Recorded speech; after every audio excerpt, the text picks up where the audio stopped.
এই যে মন্দিরটা দেখছেন আপনি, এটা হচ্ছে শ্মশানেশ্বর শিব মন্দির। শ্মশানেশ্বর শিব মন্দির এটার নাম কেন? ঠাকুরের যে ঠাকুর দাদা ছিলেন রামলাল চট্টোপাধ্যায়, উনি ছিলেন পিওর শিব ভক্ত লোক। আচ্ছা, ওনার আমলে এটা ওনার শ্মশান ছিল। শ্মশানের উপরে ওই যে মন্দিরটা উনি প্রতিষ্ঠান করেছেন, ওই জন্য ওনার নাম দিয়ে গেছেন শ্মশানেশ্বর শিব মন্দির। আর ঠাকুরের ঠাকুর দাদা তো পিওর শিব ভক্ত লোক ছিলেন। শিব ঠাকুর স্বপ্ন দিয়ে বলেছিল, তুই তো আমার পরম ভক্ত লোক, তোর বংশের মধ্যে আমি এমন একটা সন্তান পাঠাবো তার সারা বিশ্বে জুড়ে নাম হবে। তো ঠাকুর কাকে কে না চিনে, সারা বিশ্বের লোকই চিনে। আর এ হচ্ছে ওনাদের রঘুর শিরা, ওই যে কুলদেবতা ওই যে রাখা আছে সিংহাসনের উপরে, সাদা ধুতির উপরে, ওই যে সাদা ফুল। এগিয়ে যান না আপনি, যাবো যান এগিয়ে ভিতরে যেতে হবে। ওই যে সিংহাসনের সাদা ফুল আছে, রঘুবীর শিলাটা দেখতে পাচ্ছেন? সীতারাম ওটা। আর যে ভদ্রলোকের সঙ্গে কথা বলালো ওই যে সাদা,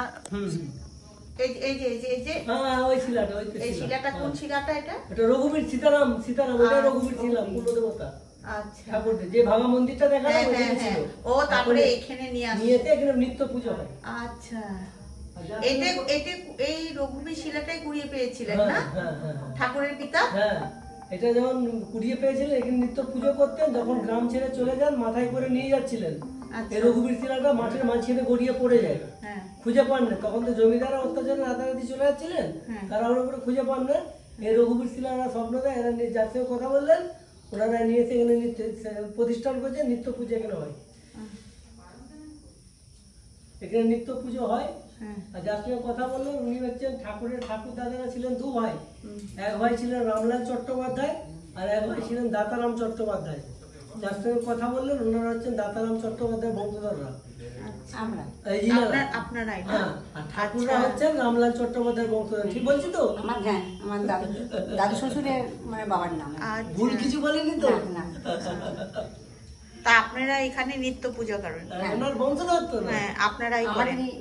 ওই যে যিনি গেলেন কাকু রঘুবী। কি ভাগ্য।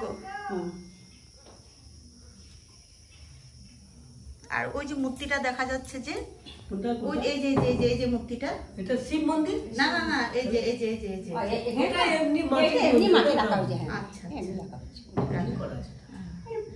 এই যে রঘুবীর কাঠটা হচ্ছে অরিজিনাল। এই যে কাঠটা দেখছেন, যার দরজার কাঠ, টেরাকোটা, এই যে কাঠটা হচ্ছে অরিজিনাল। আর ওই সীতারামের এগুলো ওই ঠাকুরের আমলে, পিতার আমলে, বাবার আমলে না? আচ্ছা।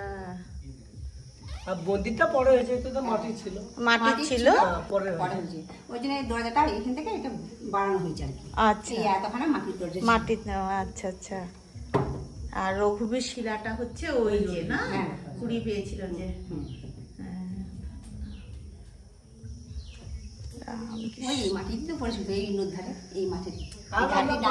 এখানে পেয়েছিল?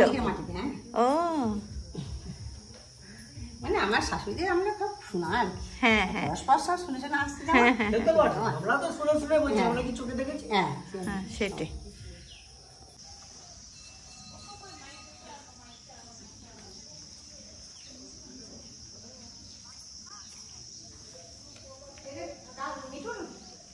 এখন আমরা দেড়ে গ্রামে আছি। তো দেড়ে গ্রামে আমরা এখন প্রসাদ খাবো, যাচ্ছি আমরা প্রসাদ খেতে।